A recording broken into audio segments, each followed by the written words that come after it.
Quiero invitarles a que abran sus Biblias en la primera epístola de Juan, el capítulo 2.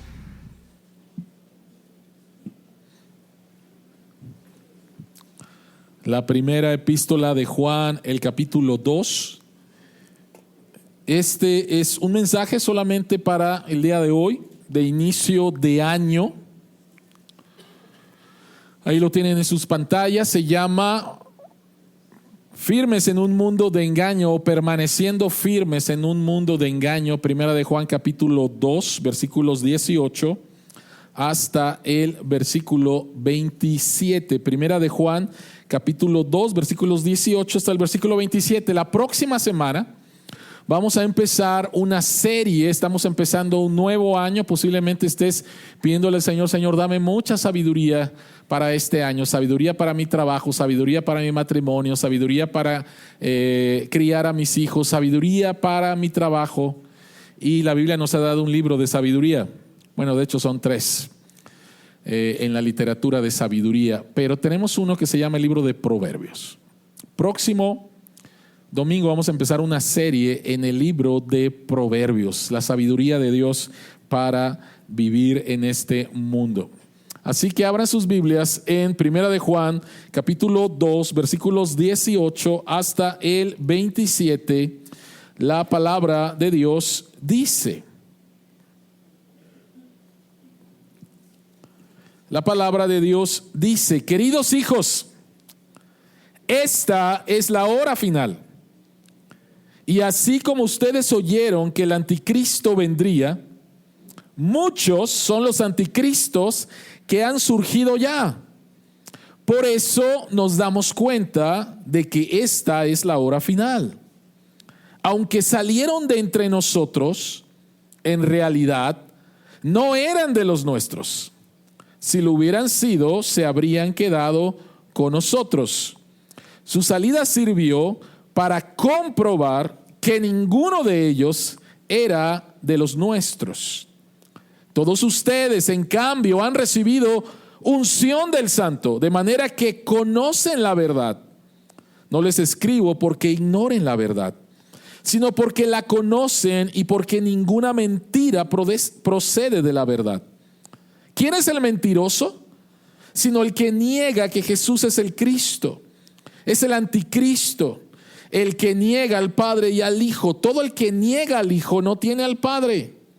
El que reconoce al Hijo tiene también al Padre. Permanezcan en ustedes lo que han oído desde el principio, y así ustedes permanecerán también en el Hijo y en el Padre. Esta es la promesa que Él nos dio, la vida eterna. Estas cosas les escribo acerca de los que procuran engañarlos. En cuanto a ustedes, la unción que de Él recibieron permanece en ustedes y no necesitan que nadie les enseñe. Esa unción es auténtica, no es falsa, y les enseña todas las cosas. Permanezcan en Él tal como Él les enseñó. Permanezcan en Él tal como Él les enseñó. Oremos.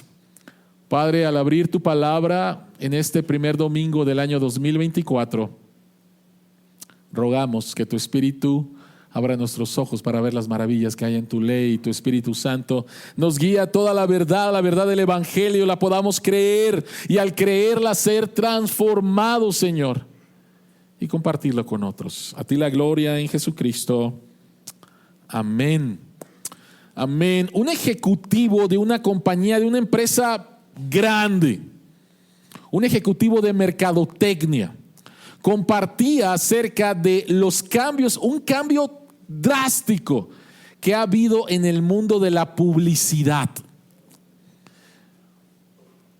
Y decía que antes vamos a vender un producto y simplemente te quiero vender estos lentes y simplemente te voy a decir los beneficios, te voy a decir de qué están hechos y que vas a poder ver bien, etcétera, etcétera. Dice, eso era en el pasado.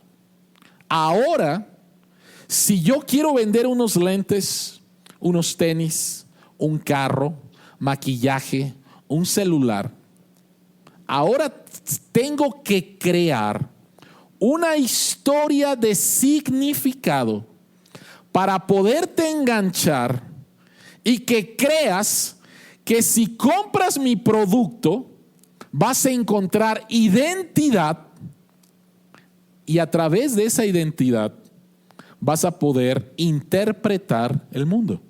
Dice, ha cambiado radicalmente. Esta persona dice que la manera en la cual ahora se está haciendo publicidad es a través de crear estas narrativas de significado. Y dice que se parece mucho a lo que hacen las sectas para poder enganchar a las personas. Para que estas personas básicamente se les hace un lavado de cerebro y cuando tú les presentas las verdades, lógica, estas personas no las crean y tengan y sean fieles a sus líderes religiosos. Dice, es casi lo que está pasando el día de hoy. De hecho, él dice lo siguiente, dijo, llegué a la conclusión que ahora no se trata de clientes, sino de discípulos uniéndose a un movimiento de significado alrededor de un producto. Y termina lo siguiente, diciendo lo siguiente, el fin de la publicidad es llenar los espacios vacíos donde instituciones no comerciales como la familia, la escuela y la iglesia debían de haber hecho su trabajo. En otras palabras, es en tu familia, o es en la escuela, o es en la iglesia, donde deberías de encontrar el significado de tu vida, la identidad y el propósito. Dice, no lo han hecho. Y nosotros venimos a venderte unos lentes, unos tenis, un carro. Y te decimos que si lo compras, vas a encontrar significado, vas a adquirir una identidad y a través de esta vas a poder interpretar el mundo. No los veo como clientes, los veo como discípulos. Y es un engaño. Este es un mensaje de engaño como muchos mensajes de engaño, porque como sabes, ningún producto al final te va a dar lo que prometen. Simplemente, déjenme poner un ejemplo muy tonto posiblemente para algunos. Se promocionaba un desodorante que se llamaba Axe. ¿Recuerdan ese desodorante? ¿Y qué pasaba? Estaba ahí un tipo que no era tan guapo, flaquito, no atlético, y de repente se echaba el desodorante y ¿qué pasaba? Las mujeres le caían como moscas, ¿no? Y tenlo por seguro de que muchos hombres compraron esa marca creyendo consciente e inconscientemente que si lo utilizaban entonces las mujeres los iban a seguir. Y posiblemente es que es muy tonto creer eso. Pero déjame preguntarte acerca de lo que has comprado y lo que te ha desilusionado. Al final no has tenido lo que ellos te dicen que vas a tener: significado, identidad, propósito. Ningún producto te lo puede dar. Este es un ejemplo del engaño que encontramos en el mundo, y hay muchísimos engaños. Nuestro país, 2024, campañas políticas, vamos a tener una nueva presidenta, muy posiblemente mujer. Y saben, van a decirnos muchas verdades y van a decirnos muchas mentiras. El año pasado, el grupo de adolescentes estuvo estudiando un libro que se llama El Credo Secular, y uno de los temas de los cuales hablaron era acerca del tema transexual.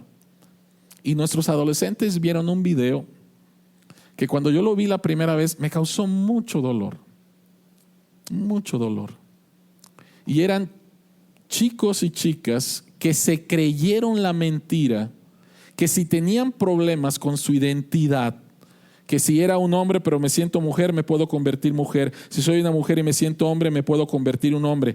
Y creyeron la mentira que si entonces empezaban a tomar hormonas y empezaban a hacer todo el procedimiento, iban a encontrar significado y se iban a sentir mejor. Y en este video encontramos, no sé cuántos eran, como 8 personas más o menos, y diciendo: tengo 18 años y estoy batallando con la osteoporosis. ¿Por qué no me dijeron que iba a pasar eso con todas las hormonas que iba a estar teniendo? Tengo 20 años y estoy en la menopausia. O sea, ¿qué es esto? Nadie me avisó de esto. Y puedes escuchar sus historias muy tristes porque creyeron un engaño. Hay muchas historias de engaño.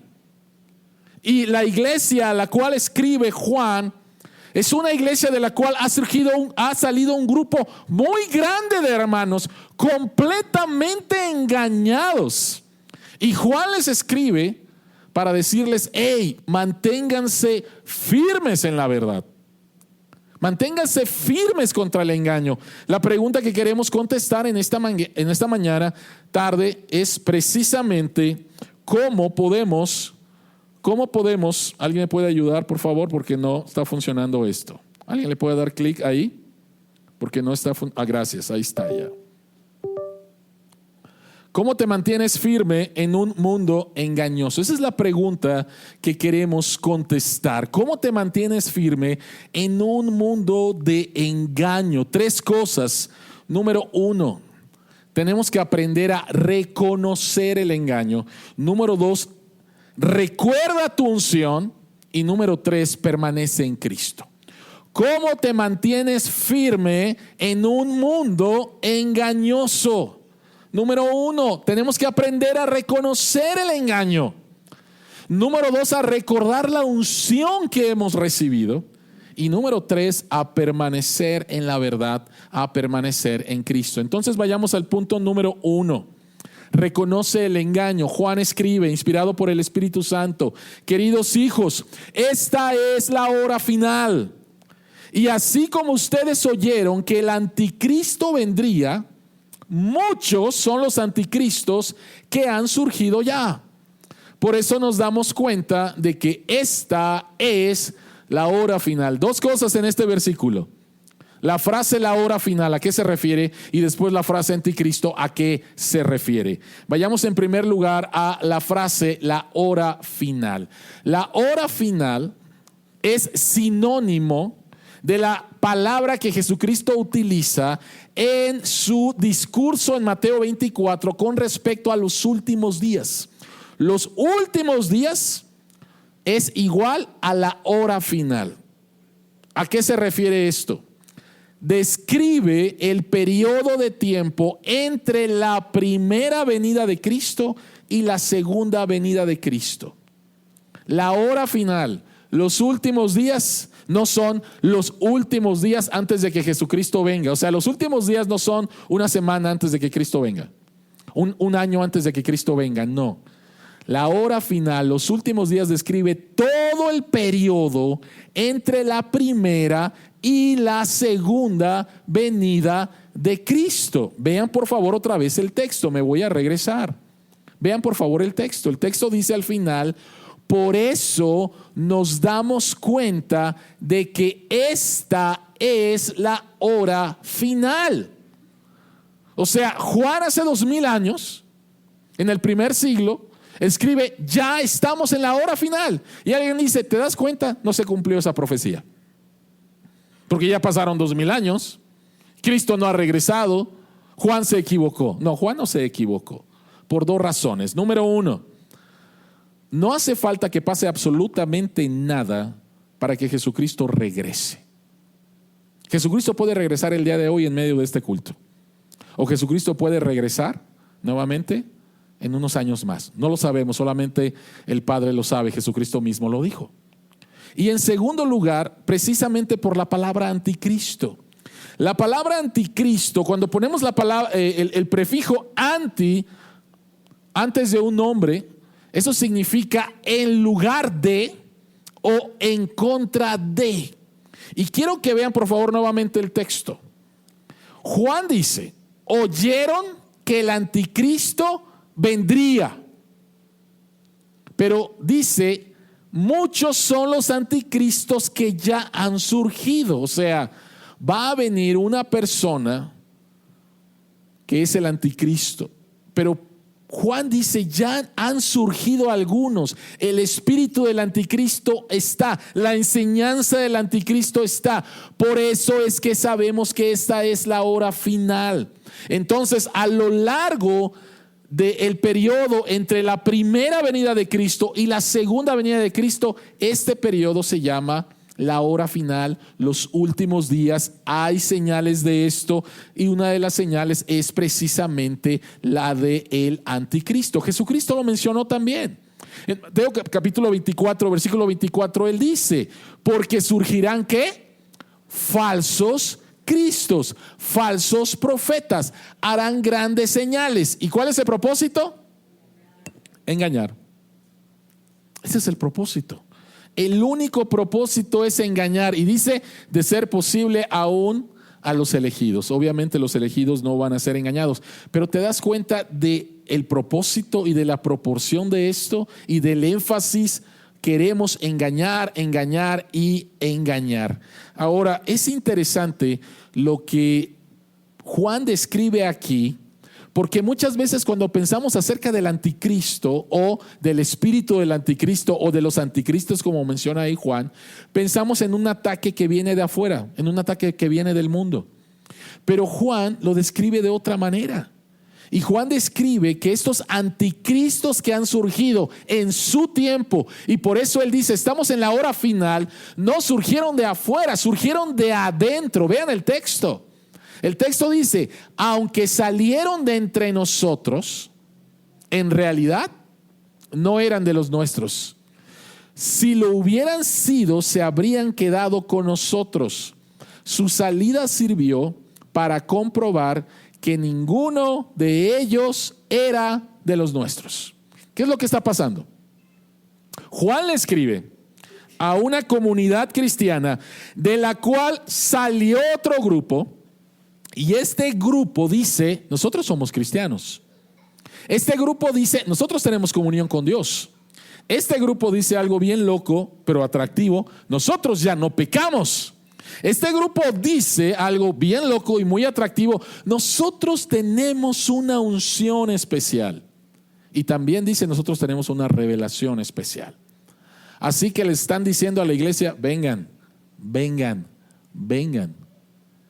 Pero Juan dice, no eran de los nuestros. Salieron de nosotros, pero no eran de los nuestros. Entonces, al espíritu del anticristo o a los anticristos a los cuales se menciona Juan aquí, salen de la propia iglesia. Salen de dentro de la iglesia.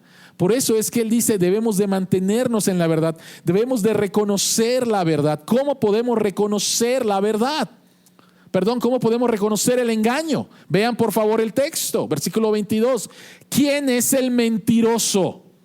Sino el que niega que Jesús es el Cristo.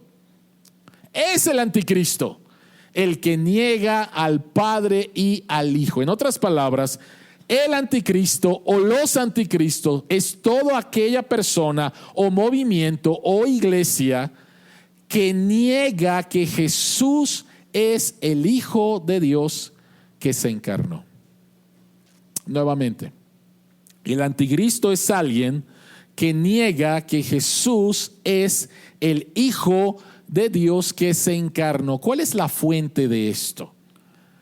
La fuente y el propósito nuevamente es engañar al pueblo de Dios. Pero vean por favor, la fuente tiene que ver con Satanás mismo.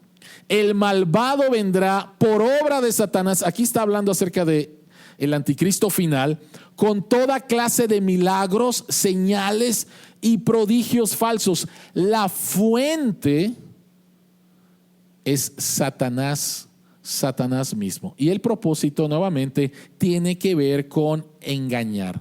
¿Qué es un engaño? Engañar significa hacerte creer que algo es verdad cuando no es verdad. No es la verdad. Y Jesucristo dijo acerca del diablo, dijo desde el principio, este ha sido un asesino y no se mantiene en la verdad porque no hay verdad en él. Cuando miente expresa su propia naturaleza porque es un mentiroso y él es el padre de la mentira. Todo engaño tiene su origen en Satanás. Es un mentiroso, pero debemos de recordar que la Biblia misma dice que Satanás se disfraza como ángel de luz. Y se disfraza como ángel de luz nuevamente para engañar. ¿Cuál es el engaño? Tiene que ver otra vez. Todo aquel que niega que Jesucristo es el Hijo de Dios, nuevamente es del anticristo. Todo tiene que ver con la identidad de Cristo. Desde el primer siglo empezaron a surgir mentiras, engaños con respecto a la identidad y la obra de Cristo. Déjenme mencionar rápidamente 4. Número 1, Jesucristo no es verdaderamente humano. Parece humano. Y era básicamente como un holograma. Y eso era un problema, una herejía, el docetismo en la iglesia a la cual Juan está escribiendo. Jesucristo verdaderamente no es humano. No puede ser humano. ¿Por qué? Porque el cuerpo es malo. ¿Sí? Y no podemos entender que Dios Santo se pueda meter en un cuerpo. Entonces Jesucristo no es un ser humano. Parecía humano, pero no. El otro extremo. Jesucristo verdaderamente no es Dios. Es un subdios, pero no es verdaderamente Dios. Otra mentira, Jesucristo no nació de la Virgen María. Otra mentira, Jesucristo no resucitó corporalmente al tercer día. Esas fueron mentiras, enseñanzas, engaños con las cuales la iglesia tuvo que lidiar los primeros siglos. Y todo tiene que ver nuevamente con la identidad de Jesucristo. Y estas enseñanzas fueron nuevamente desechadas por la iglesia y fueron declaradas como herejías. Algunas de ellas todavía sobreviven el día de hoy. Y tenemos a los testigos de Jehová que creen algunas cosas como estas. Pero déjenme mencionar rápidamente por lo menos 3, posiblemente 4 enseñanzas con respecto a Jesucristo que son más sutiles. Son más sutiles, son más difíciles de detectar que se trata de un engaño. Y nuevamente, todo se trata de la identidad de Jesucristo y de lo que Él vino a hacer. Siempre es eso, su identidad y lo que vino a hacer. Algunas de estas mentiras el día de hoy. La primera, Cristo es amor, pero no es el juez que regresará a juzgar a los vivos y a los muertos. Cristo es amor, no le importa la manera en la cual vivas. Vive como se te pegue tu gana. Cristo es amor. ¿Cuál es la verdad? Sí, Cristo es amor. Pero también Jesucristo es juez. Y Él viene a juzgar a los vivos y a los muertos. Él es juez también. Otra mentira. Cristo es un gran maestro. Y su principal propósito fue enseñarnos cómo vivir nuestras vidas. Y sí es cierto. Jesucristo es un fenomenal maestro y enseñó cómo debemos de vivir nuestras vidas. Pero ¿sabes qué más enseñó? Jesucristo enseñó acerca de quién es Él. Y Jesucristo enseñó que Él es Dios. Y Jesucristo enseñó que no hay ningún camino aparte de Él para llegar al Padre. Entonces, no es simplemente un maestro, no es simplemente un iniciado, no es simplemente uno más como Buda, Confucio, etcétera. No, Jesucristo enseñó acerca de quién es Él. Él es Dios y Él es el único camino para llegar a Dios. Entonces, no es simplemente un buen maestro.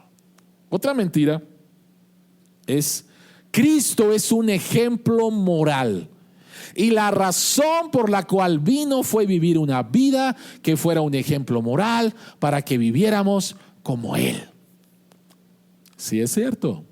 Jesucristo vivió una vida moral. La mejor vida moral, Él nunca pecó. Pero ¿sabes qué? Jesucristo es más que un ejemplo. Él es Salvador. Y Él viene a salvar a aquellos que no pueden vivir una vida moral. Él es Salvador. No simplemente el ejemplo, ¿sí? Y déjenme darles uno más que nuestro presidente en el 2021 habló acerca de quién es Jesucristo. Jesucristo es el primer luchador social, quien fue llevado a la cruz por los poderosos de su tiempo. ¿Por qué Jesucristo murió en la cruz? Por ser un luchador social. No, eso no es cierto. Jesucristo fue a la cruz a morir por nuestros pecados.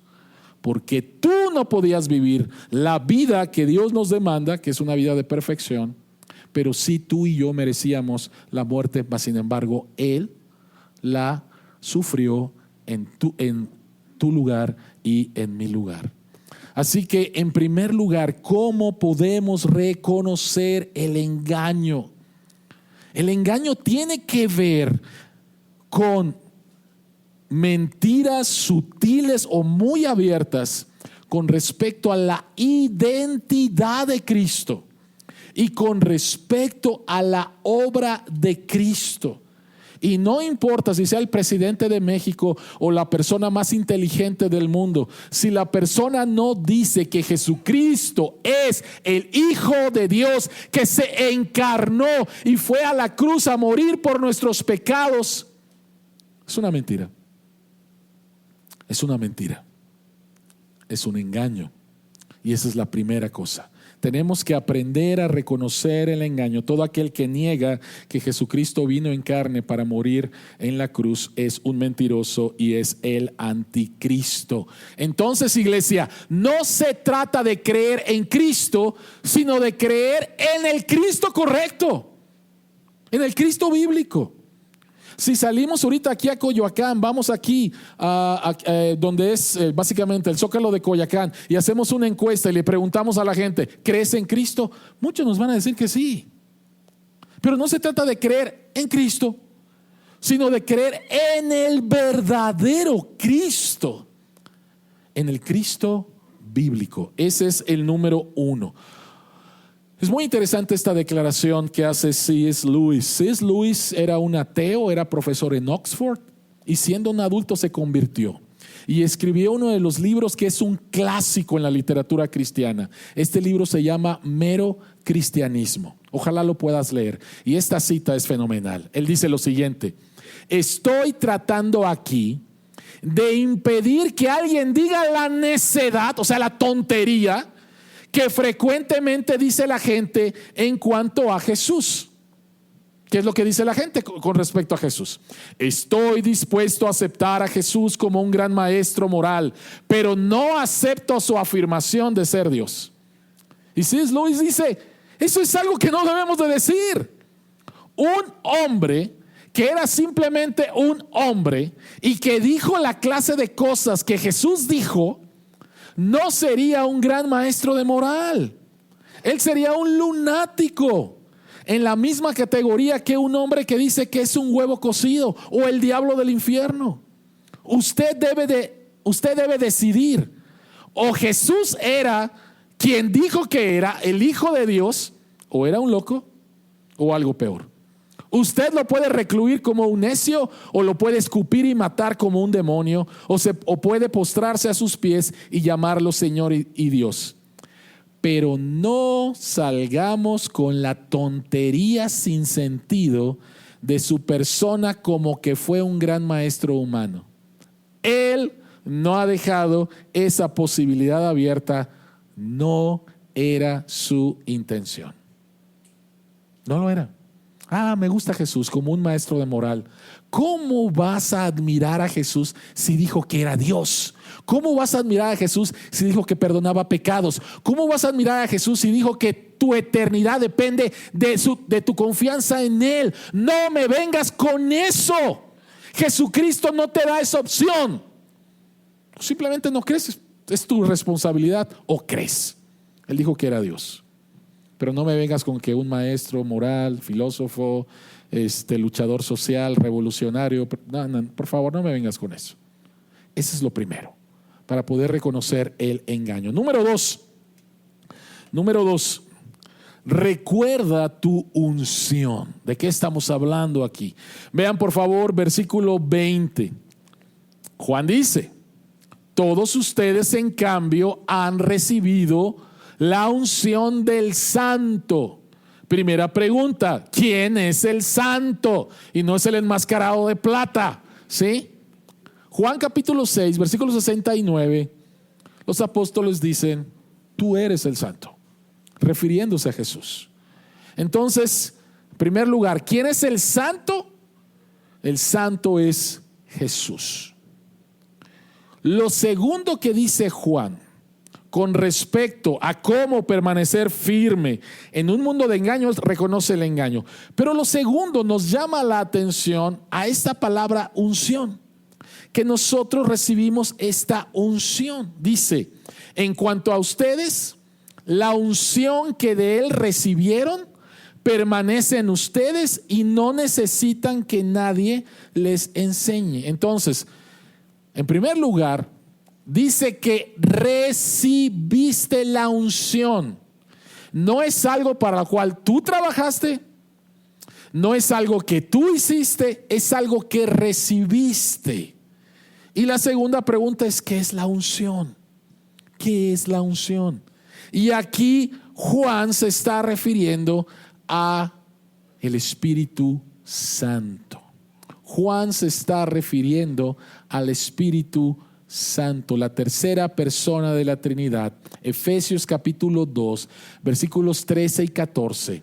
Dice que si escuchas el Evangelio y crees en el Evangelio, en ese momento eres sellado con el Espíritu Santo.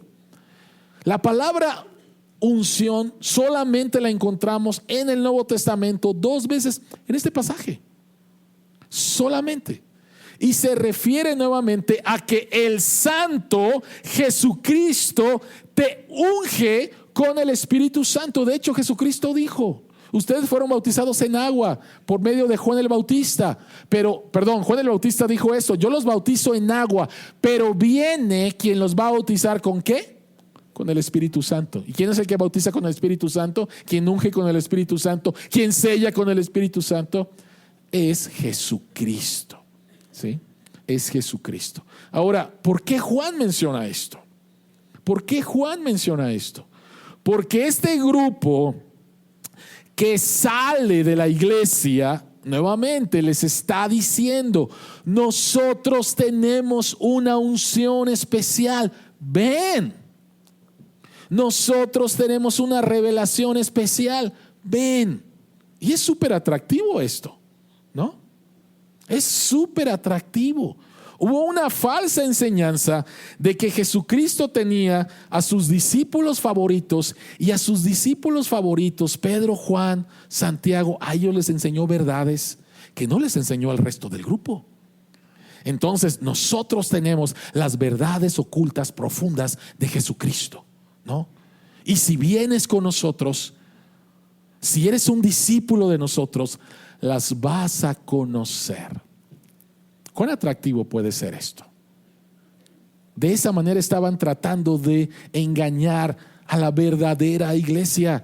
Y lo que Juan les dice es, no señores, ellos no tienen la unción, ustedes sí tienen la unción. Ellos no tienen la revelación, ustedes tienen la Biblia, y esta es la revelación final de Dios. No necesitamos revelaciones especiales de parte de Dios.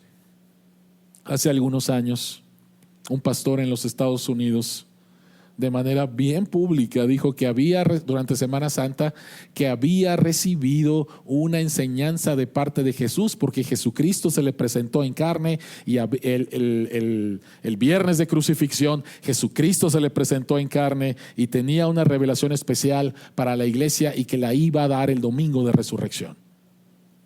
La iglesia estaba así para tratar de escuchar a este hombre falso, engañador. Y esto es exactamente lo que Juan les está diciendo. No, ustedes ya tienen la unción. Y entonces podemos entender la última frase. Vean el versículo 27, vean la última frase: y no necesitan que nadie les enseñe. ¿Qué significa eso? Alguien lo lee y dice, si yo tengo el Espíritu Santo, si la unción es el Espíritu Santo, y yo ya tengo el Espíritu Santo, y dice aquí que nadie necesita que les enseñe, pastor, ya cállese y vámonos, porque no necesitamos que nadie nos enseñe. No, cuando aquí Juan está diciendo y no necesitan que nadie les enseñe, está hablando acerca de los falsos maestros. La ironía es que Juan les está enseñando. Entonces sí necesitan ser enseñados. De quien no necesitan ser enseñados es de los anticristos, es de los falsos maestros, es de los falsos profetas, ¿sí? Porque tú has sido ungido con el Espíritu Santo. Tú tienes la unción del Santo. Miren, esto es relevante para el día de hoy, porque nuevamente van a seguir surgiendo falsos profetas, falsos maestros. El día de hoy en algunos grupos o tradiciones eclesiásticas se acostumbra a llamarle al pastor apóstol, ¿no? El apóstol, el ungido, ¿no? O personas que dicen: yo tengo una unción especial para ti. Pare de sufrir, ¿no? Venden aceite, quién sabe de dónde lo traen, pero te lo venden como si fuera algo especial. Y miren, otra vez, estas iglesias están llenas, porque tengo a mi apóstol, quien tiene una relación súper especial con Jesús. Jesucristo se le aparece, le da nuevas revelaciones. O sea, el día de hoy sigue habiendo estos engaños. Uno de estos falsos apóstoles muy famoso, que se presentó en un evento, un hombre que casi creía que estaba viendo a Dios, trató de ir a tocarlo, y los guardaespaldas, sí saben que ellos algunos tienen guardaespaldas, ¿verdad? Y los guardaespaldas pararon a este hombre. Oye, yo solamente quiero tocarlo, quiero saludarlo, quiero que me dé la mano, quiero que me pases de su unción. Y la respuesta fue esta: la unción que ha recibido este hombre no la puede compartir con nadie, ¿no? Entonces, wow. Juan dice: si tú eres un verdadero cristiano, tú tienes la unción del Santo y no necesitas ninguna otra unción. Tú tienes la unción del Santo, tú tienes el Espíritu Santo. ¿Y sabes qué es lo que hace el Espíritu Santo?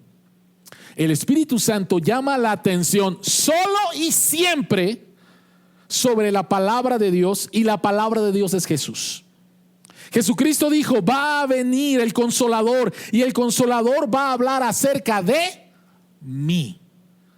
Así que si escuchas a un predicador que llama la atención sobre su persona, sobre su enseñanza, que solamente su enseñanza es la buena, sobre sus milagros, ese no es. Ese es un anticristo, ese es un falso profeta, ese es un falso Cristo. Porque la obra del Espíritu Santo es solo y siempre llamar la atención sobre Jesús y exaltarlo. Solamente. Y nuevamente han surgido y seguirán surgiendo toda esta clase de personas. ¿Por qué? Porque estamos en el periodo de los últimos tiempos, y Jesucristo dijo que van a surgir todos estos. Pero la idea es nuevamente engañar.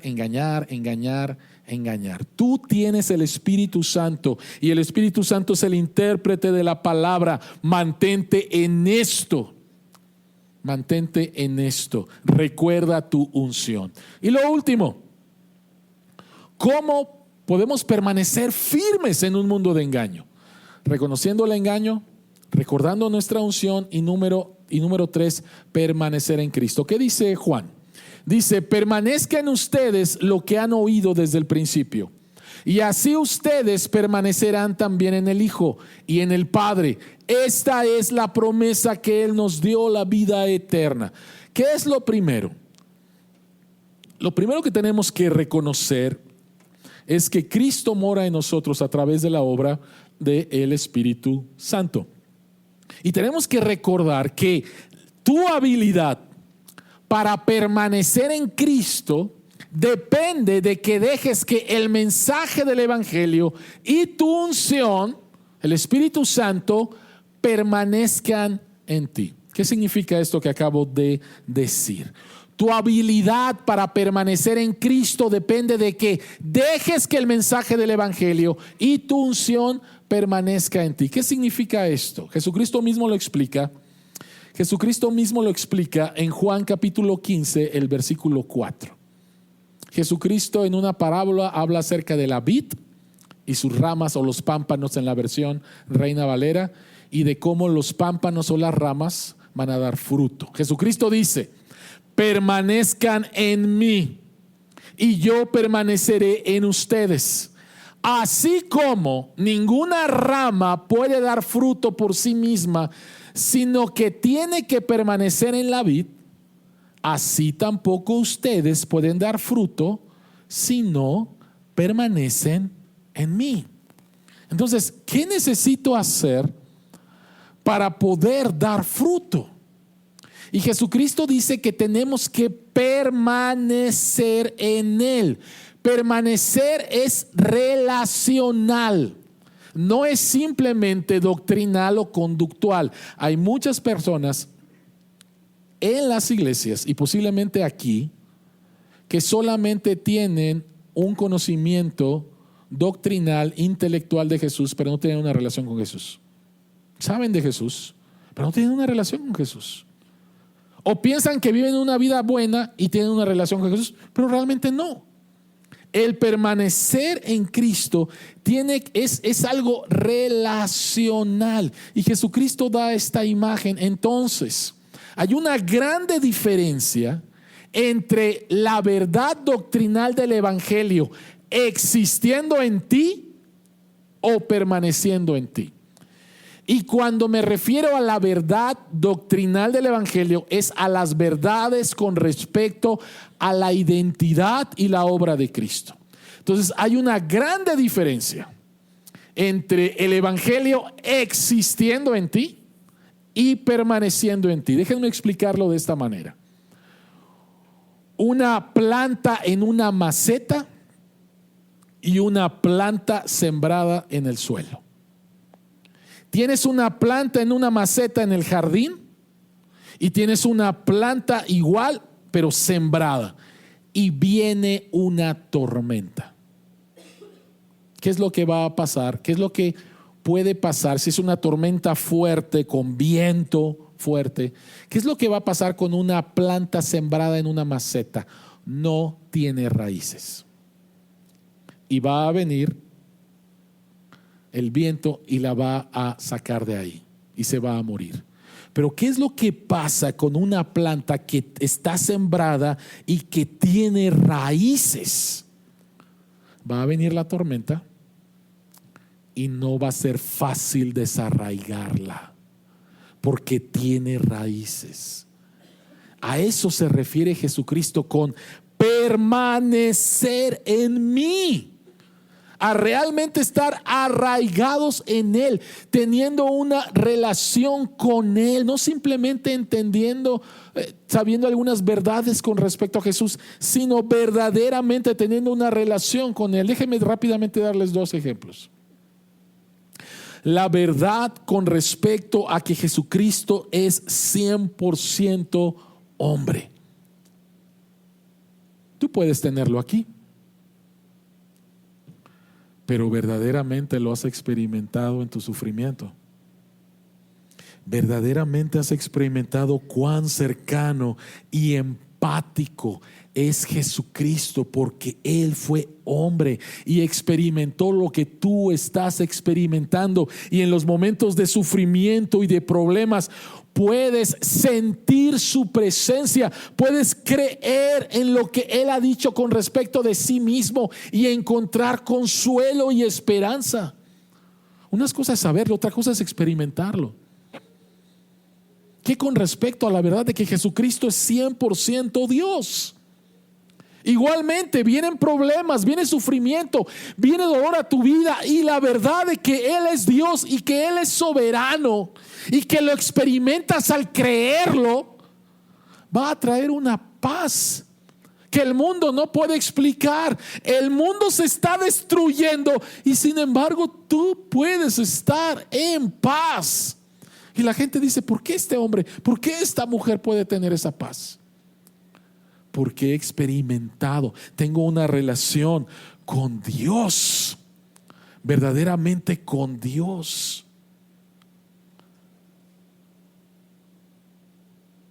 Jonathan Edwards, un pastor en los Estados Unidos en el siglo XVIII, que Dios utilizó para uno de los más grandes avivamientos que se vivieron allá, o el gran avivamiento que se llama en la historia. Él escribe lo siguiente: Por lo tanto, hay una diferencia entre tener una opinión de que Dios es misericordioso y santo y tener un sentido del encanto y la belleza de esa santidad y gracia. Hay una diferencia entre tener un juicio racional de que la miel es dulce y tener una idea de su dulzura. Un hombre puede tenerlo primero y no sabe a qué sabe la miel. Pero un hombre no puede tener esto último a menos que tenga una idea del sabor de la miel en su mente. Así que hay una diferencia entre creer que una persona es bella y tener una idea de su belleza. Y así hay muchas personas. Tienen simplemente una idea de quién es Dios. Pueden pensar correctamente, pero no han experimentado la belleza de Cristo, porque no tienen una relación con Él, o su relación es muy pobre. Y si vamos a mantenernos firmes en un mundo de engaño, necesitamos crecer en nuestra relación con quien decimos que es nuestro Salvador y nuestro Señor, y entonces interpretar el mundo a través de los ojos del Evangelio o a través de lo que nos enseñan las Escrituras. Y no es simplemente, pues esa es tu opinión. No, esto es la verdad. Jesucristo dijo: yo soy el camino, yo soy la verdad y yo soy la vida. Entonces, si queremos permanecer firmes en un mundo de engaño, tenemos que reconocer el engaño, tenemos que saber que tenemos el Espíritu Santo. El Espíritu Santo es el intérprete de las Escrituras y somos llamados a profundizar en nuestra relación con Dios. De esa manera vamos a permanecer firmes ante los engaños que el mundo nos va a presentar en este 2024. Oremos. Señor, que estás en los cielos, a ti sea toda la gloria y toda la honra y todo el poder.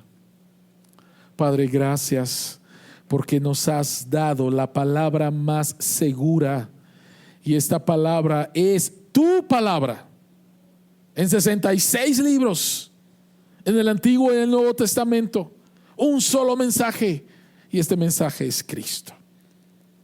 Padre, vivimos, como decía Juan, en la hora final y se nos presentan muchos desafíos. Ayúdanos a permanecer firmes al reconocer los engaños de este mundo, mentiras sutiles con respecto a la identidad de nuestro Salvador y su obra. Ayúdanos, Señor, a recordar que hemos sido ungidos con tu Espíritu Santo, que el Espíritu Santo vive en nosotros y tenemos la revelación final, que es tu palabra.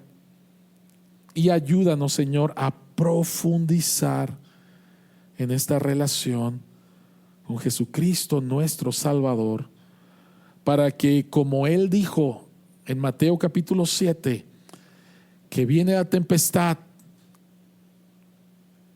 y nuestros pies están en la roca, y la roca es Cristo. En el nombre de Jesús oramos. Amén.